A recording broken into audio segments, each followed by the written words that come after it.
I'll get started with the recording component. Thanks for coming to class. It's so good to see you all. So the first question I have before we dive in to what we're going to talk about, which is important and exciting, is does anybody need anything or have any thoughts, comments, questions, concerns about class? Okay. I always just want to make sure that I ask because I don't want to jump into talking your ear off without you all being able to air anything that you need to discuss. So welcome. I'm going to share my screen with the Blackboard page, and please speak up if you can't see it or if you need anything. We're actually on week 7 right now. I had week 9 pulled up because that's where we're going here in a minute. But for week 7, we are talking about some important topics of sensation and perception. And as you can see this week, we've got a discussion, which you've probably already started. And the discussion focuses on a time when your previous assumptions have been challenged. So it's the concept of being wrong about something and having to overcome a misconception. We all go through this in our personal and professional and academic lives.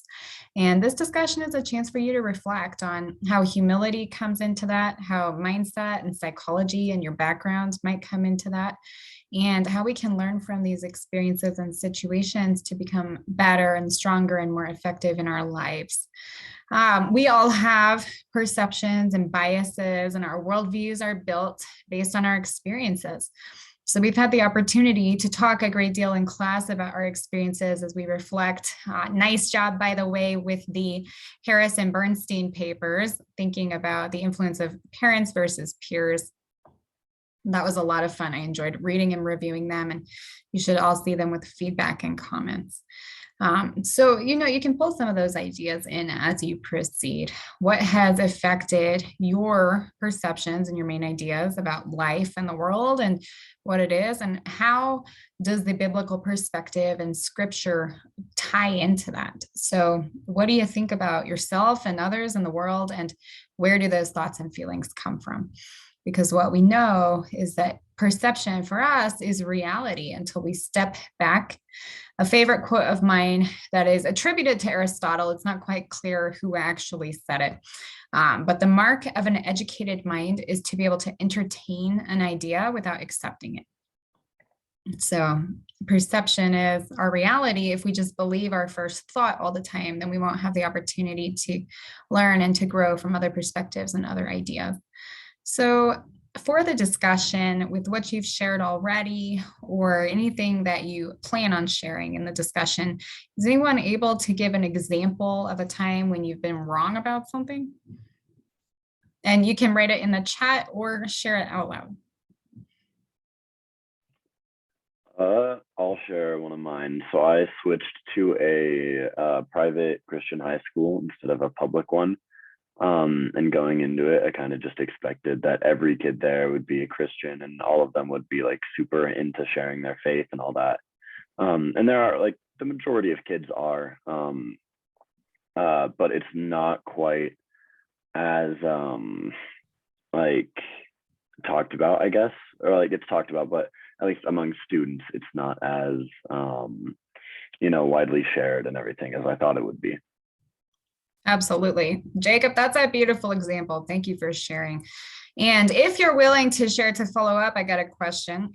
In your experience, and I know we're online, but at CCU, do you notice more of a vocal presence regarding faith at the college level? I haven't really had the experience to be able to tell yet, but I'm not sure. Awesome. Yeah, I hope you do. And obviously every class is different, but I think it's really beautiful here at CCU how we get to, we've got the privilege of pulling scripture into all of our assignments, all of our discussions, and you'll be hard pressed in this course or any others that you take here at CCU to find an assignment that doesn't require scripture integration. So it does get us in the habit of that. And I appreciate your example. Thank you. Sarah, Ellen, anybody want to share an example as well? And if not, that's okay.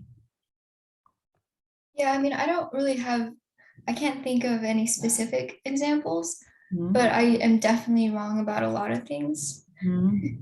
Yeah, Yeah. me too.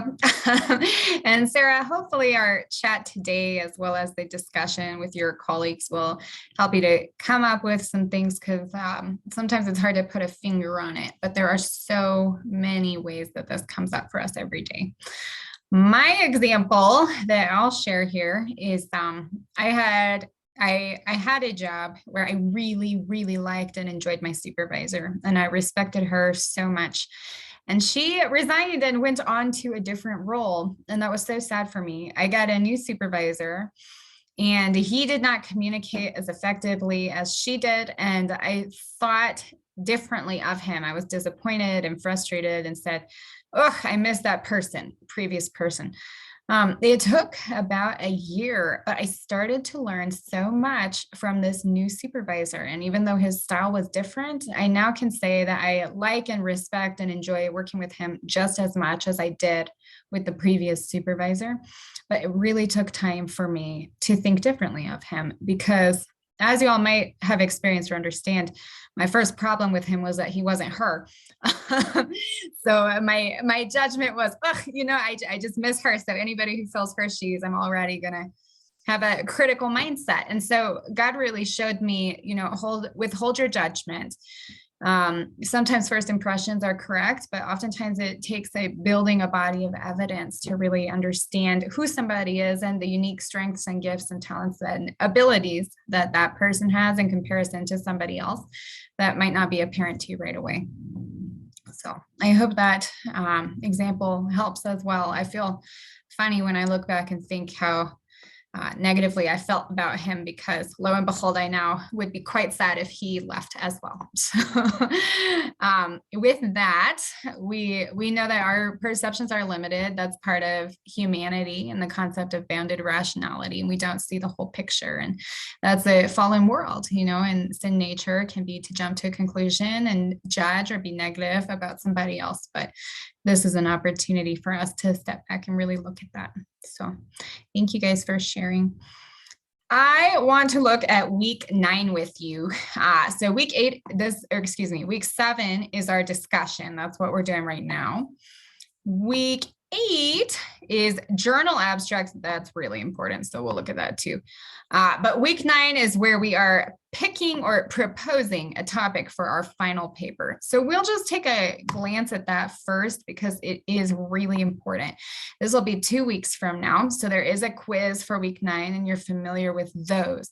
But what I want to talk about today with y'all is the week 9 final paper topic. So in this course, as we already have and will continue to do, we are going to cover a wide variety of content and subject matter, many different important topics in the field of psychology. So my hope is that as you've been studying and reading and discussing and learning, that something or even multiple things have been standing out to you as very interesting or relevant and applicable to your life. You will probably encounter content in this course that is not interesting for you, or not as engaging for you. And that's okay. That's typical for anything that we're studying. But I hope that something has sparked your interest and you'd like to learn more about it. So if you can think of something like that, or if something like that comes up for you in the next few weeks, this is your opportunity to select it and do some more research on it for your final paper.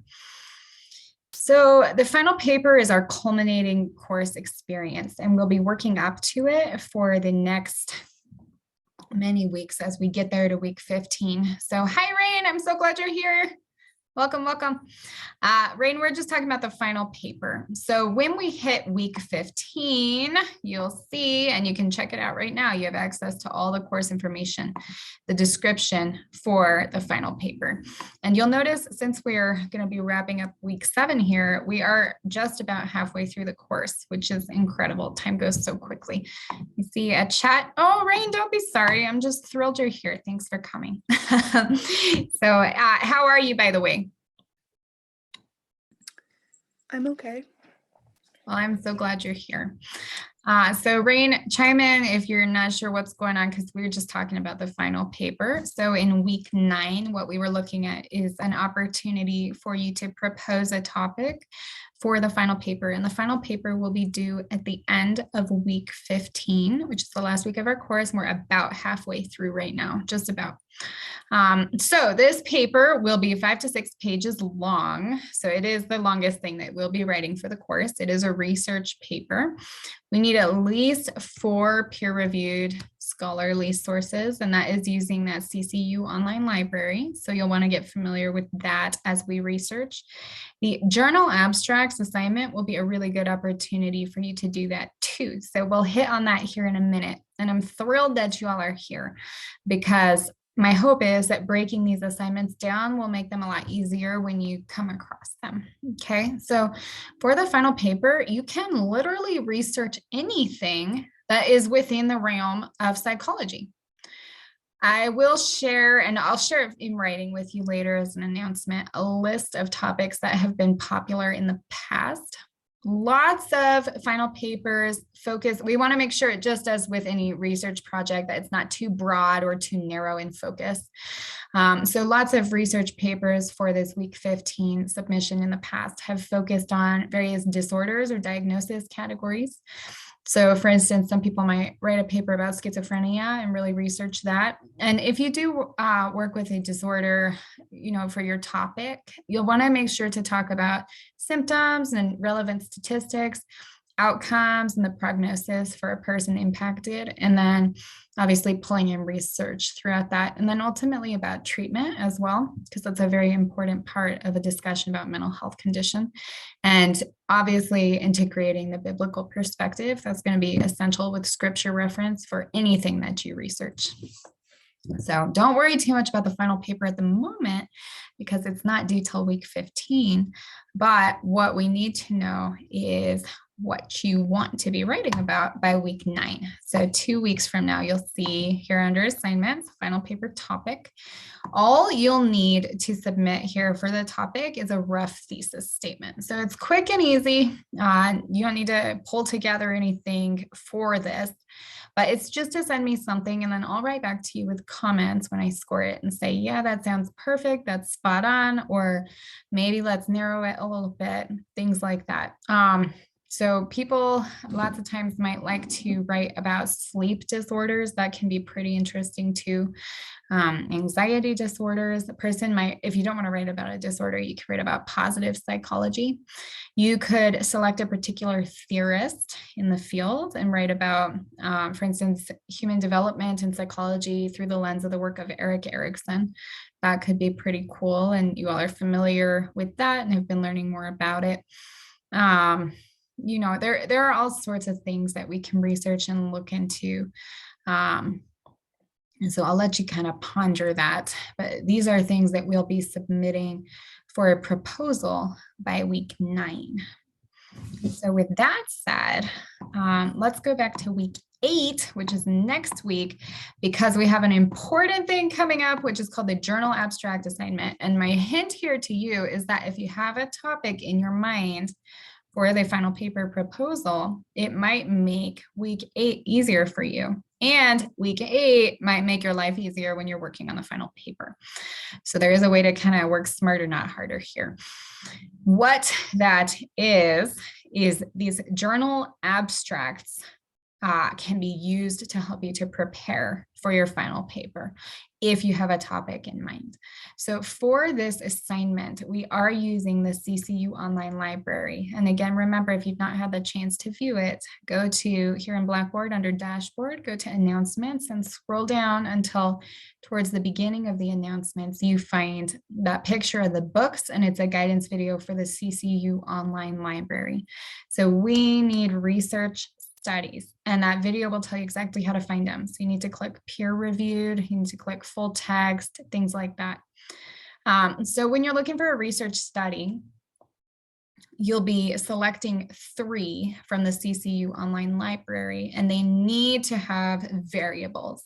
So in the online library, especially if you don't do the search in the way that's described in the video, you will come across book reviews, you'll come across newspaper articles, and all sorts of interesting things that are not what we're using for this assignment. So if you have a question about an article, the way to know if it is correct for this journal abstract assignment is to look for things like methods and results. We need to be testing things. And typically in the field of psychology, this will be tests on people, right? So thinking about participants in a research study, they might be testing to see the effects of exercise on depressive symptoms, for instance, or a mood disorder. So when we're testing these variables, we need to know then the results of the study. And when you write your abstracts, and by abstracts, I simply mean summaries.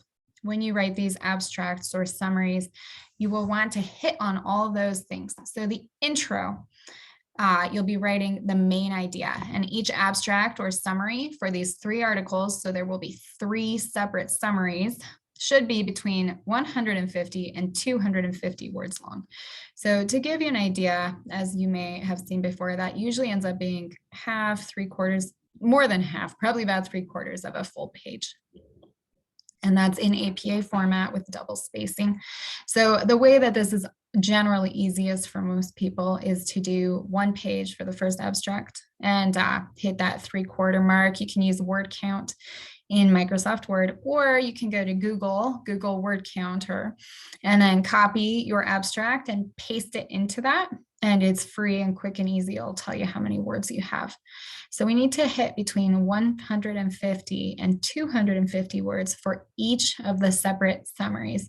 We need to avoid direct quotation within these summaries because these summaries are so brief that we don't need to be copying and pasting or using anything directly from the article.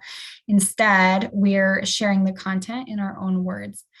So for each of these little summaries, these 3 separate little pages, we are talking about 4 things for your articles. And again, these need to be research studies that have variables, participants. If you don't see that there are participants, it's probably not what we're looking for. So we need to talk about A, the introduction. What is the main idea of this in general? B, the methods. What did the researchers do and how did they do it? So again, in my example about the effects of exercise on depression, it's pretty common knowledge that exercise can often be very beneficial for people struggling with depression. So let's say that they did a research study trying to investigate that further. When I'm writing about my introduction, number 1 in this abstract, I would say, the main focus of this research study was to evaluate the effects of cardio, fitness exercise on the depressive symptoms of participants ages 20 to 40, etc. Going on, describing the purpose. My methods, I would say statements like participants were selected randomly from a pool provided by psychiatrists, for instance, and the participants all completed a questionnaire before the survey began or before the study began as a baseline measure. And then participants engaged in 30 minutes per day of cardio exercise 5 days a week. They had the option of swimming, running, or biking. And at the end of the study, all the participants completed another questionnaire evaluating their status to provide data after the intervention occurred. Then we need to discuss the results. And the results are statements about the outcomes of the study. So I could say results indicated that people who engaged in the exercise 5 days per week for at least 30 minutes had statistically significant differences in the levels of depression. There was a major decline in depressive symptoms and a major increase in positive affect and in energy and whatever other results came from the study. And in the discussion, which is the 4th part we need to hit in this little abstract, we need to talk about why we even care. Why does this matter? What is important here for the world, for the big picture? So if you hit on anything in your discussion, it's that so what as you're concluding this abstract or summary. We're saying this is important, going with the exercise example, because X number of people struggle with depression in the United States, and there are many health risks of depression, including suicide, or other medical conditions that can come from that low energy, and carrying on about that as we discuss the big picture implications, and then moving into the identification of an intervention that is cost effective and free. There are many ways you can exercise for free, even within your home. So finding something accessible like this could be really beneficial for a large number of people who struggle to work or function due to depressive symptoms. So I just said that as a total example. I'm not going off of an article that I just pulled up. I'm just letting you know, if you're looking for a study, that's probably what it's going to look like. And so with 150 to 250 words, we're going to hit on all 4 of those categories: intro, methods, results, and discussion, or the so what kind of focus for your article. So that will be done 3 separate times. It'll be roughly 3 pages, because you can do them separately. People usually find that most useful. And then you'll have a title page, obviously in APA format as usual, and a reference page that includes the APA format references for all 3 of your articles. So that is the abstract assignment. Now, what I was going to share as a suggestion is, if you have a topic in mind for your final paper, you could look for journal articles that are related to that topic. And that's what I would encourage you to do. And the reason is, this can help you get a jump start on your research. First of all, if you look for articles and you find some and say, man, I'm really not as into this as I thought I was, then this is insightful for you. It helps you to change your research direction before that week 9 topic proposal. If you research and you say, oh, there's so much on this, so much good information and content, and I feel really uplifted as I'm getting into this, and I think this is the right direction for me, then in week 9, you can propose that topic, and you'll already have research done. So you'll have several articles, 3 articles prepped and ready for you that you could utilize as references in your final paper. And Ellen said, can we change our topic? Yes, you may. Good question. But if you do, just shoot me an email to make sure that we're on the same page, okay? But yes, yeah, there is flexibility with that, because you may change your mind. My suggestion for you would be that you use the week 8 journal abstracts to get you a jump start on your research. And I will mention as well, when you develop your final paper, be sure to avoid copying and pasting anything from your abstracts here. These abstracts are just summaries. So we never want to double dip when it comes to our work, because that would be considered self-plagiarism. So while you're not building your paper content to copy and paste from week 8, you are building your research base, because by that time you'll already understand the articles and you'll have them at hand and ready to go. Yep, absolutely. So with that said, if you do not know what your topic is, or you would like to research multiple things, you may do that for week 8. So it would make your life easier to look for articles related to your research topic. But if you want to do 3 completely unrelated topics for your articles, that is fine.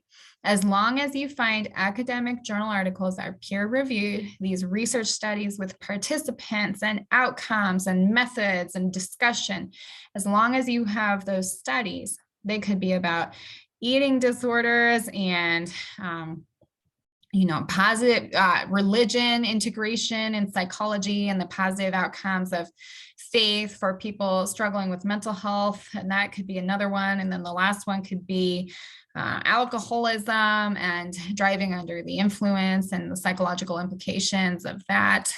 So I'm just spouting off random topics. What I'm saying is these can be completely unrelated, and that's okay too. But it will make your life easier if you get them in the vein of your final paper topic. So that's the abstract assignment. So this week we're doing the perception discussion, but I wanted to give you all a heads up on this for this video class because it's important and people sometimes get tripped up about what the articles should be or what an abstract should look like. Okay, this will help you prep for that week 9 topic submission, the proposal, and then that will help you prepare for the week 15 final paper. So with that said, does anybody want to address this with a question or a comment? I see something in the chat. When you say that we have to use the CCU online library, good question, Rain. You may use other sources as long as they are reliable, obviously, sources, not just something random. And I know you all are good at researching and finding those reliable sources. However, we do need for the abstracts as well as for the final paper, we need academic peer-reviewed journal articles and research studies. So not like a Mayo Clinic article, for instance, but a peer-reviewed article that has been published in an academic journal. So the reason I say CCU online library is because by being enrolled in this course, using your course username and password for CCU, you all have access to the CCU online library for free. And that is wonderful because for those who are not enrolled in a university, academic journal articles often cost money. And it will be, people will be hard pressed to find them for free in any kind of large quantity online. So as long as they are peer-reviewed journal articles, academic journal articles, if you find one elsewhere and you can access the whole thing and review it, you can go for it. But by far and away, the easiest and the free option is to go through the CCU online library, and you'll have a wealth of information there at your fingertips. Of course. What else? Any other thoughts? Do y'all have topics in mind? If anyone wants to share, or if you need more time, that's okay.